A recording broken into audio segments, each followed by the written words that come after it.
તો અમદાવાદમાં મનપા ચૂંટણીને લઈને એક મોટા સમાચાર। લઘુમતી ઉમેદવારોના નામ પર ભાજપે મારી ચોકડી। ભાજપે એક પણ લઘુમતી ઉમેદવારને ન આપ્યું સ્થાન। ગત ચૂંટણીની જેમ આ વખતે પણ અનેક માઇનોરિટી દાવેદારો બાકાત થયા। લઘુમતી સમાજનું પ્રભુત્વ ધરાવતા વિસ્તારોમાં પણ ભાજપે મેન્ડેટ ન આપ્યા।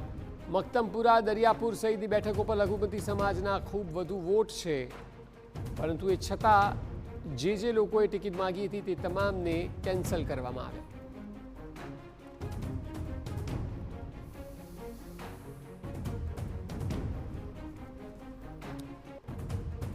તો લઘુમતી સમાજનું પ્રભુત્વ જે વિસ્તારોમાં છે તે વિસ્તારોમાં પણ એ તમામ લઘુમતી સમાજના લોકોએ જેમણે ટિકિટ માંગી હતી તેને ગત ટર્મની જેમ જ કેન્સલ કરવામાં આવ્યા અને એક પણને ટિકિટ આપવામાં નથી આવી।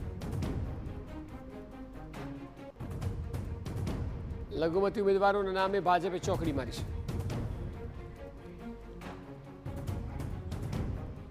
આ વિષય પર વધુ માહિતી આપી રહ્યા છે સંવાદદાતા રોનક વર્મા। રોનક, જે સમાચાર સામે આવી રહ્યા છે, સામાન્ય રીતે એવું જોવાતું હોય છે કે જે તે બેઠકોમાં કોના વોટ વધારે છે। હવે લઘુમતી સમાજના વોટ જે વિસ્તારોમાં વધારે છે તે વિસ્તારોમાં પણ ભાજપ લઘુમતી સમાજના ઉમેદવારને ટિકિટ નથી આપી રહી। શું ગણિત હોઈ શકે?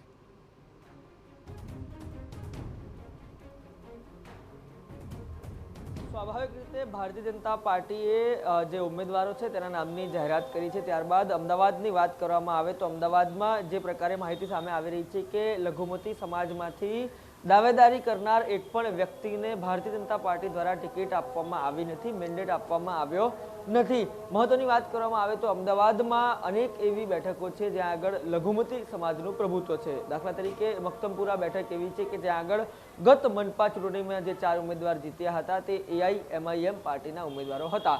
આ વખતે પણ આ જ પ્રકારનો સિનારીઓ છે તે જોવા મળી રહ્યો છે। ભારતીય જનતા પાર્ટી એ મક્તમપુરા બેઠક ઉપર 4 જે છે તે બિન લઘુમતી ઉમેદવારોને ટિકિટ છે તે આપી છે અને લગભગ જે વોર્ડ છે તે પણ ક્યાંક ફેરવીને ટિકિટ આપી હોય તે પ્રકારની માહિતી છે તે સામે આવી રહી છે। તમામ બાબતો વચ્ચે દરિયાપુર સહિતની બેઠકો ઉપર પણ આ જ પ્રકારની સ્થિતિ છે કે એક પણ લઘુમતી ઉમેદવાર છે તે આપવામાં આવ્યો નથી। સ્વાભાવિક રીતે પાર્ટીમાં જે લઘુમતી મોરચો છે તે હોય છે, તેના હોદ્દેદારો પણ હોય છે, પરંતુ જ્યારે ટિકિટ વહેંચણીની વાત આવે છે ત્યારે ભારતીય જનતા પાર્ટી અનેક ચૂંટણીઓમાં જોયું છે કે લઘુમતી સમાજને ટિકિટ આપવામાંથી બાકાત રાખતી હોય છે અને સ્થાનિક સ્વરાજ્યની ચૂંટણીમાં પણ આ જ પ્રકારનું જે છે તે જોવા મળી રહ્યું છે કે અમદાવાદ મહાનગરપાલિકાની ચૂંટણી માટે એક પણ લઘુમતી ઉમેદવારને મેન્ડેટ આપવામાં આવ્યો નથી।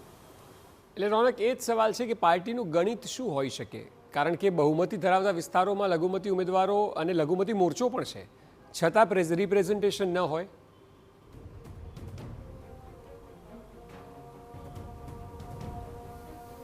સ્વાભાવિક રીતે વિચારધારાની વાત કરવામાં આવે કે પછી અન્ય ફેક્ટરની વાત કરવામાં આવે, શરૂઆતથી ભારતીય જનતા પાર્ટીના જન્મ સમયથી લઈને અત્યાર સુધીનો ઘટનાક્રમ જોઈએ તો રામ મંદિરથી લઈને અનેક બાબતોને લઈને ભારતીય જનતા પાર્ટીનો ઉદય થયો।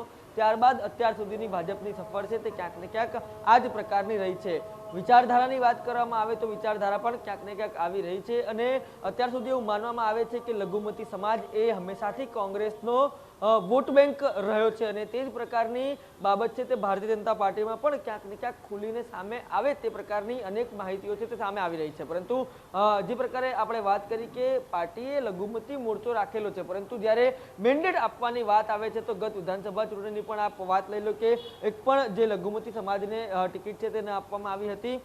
લગભગ સમગ્ર વિધાનસભાની વાત કરવામાં આવે તો કોંગ્રેસ તરફથી માત્ર એક જે છે તે ઇમરાન જમાલપુર તરફથી જીતીને આવ્યા હતા અને તેમના દ્વારા વિધાનસભામાં સ્થાન મેળવવામાં આવ્યું હતું। પરંતુ હવે જ્યારે મહાનગરપાલિકાની ચૂંટણીઓ પણ આવી છે, જાહેરાત થઈ ચૂકી છે, ટિકિટ અપાઈ ચૂકી છે, ત્યારે ભારતીય જનતા પાર્ટી ક્યાંક ને ક્યાંક પોતાની વિચારધારાને વરેલી રહી હોય તે પ્રકારની બાબતો છે તે દેખાઈ રહી છે।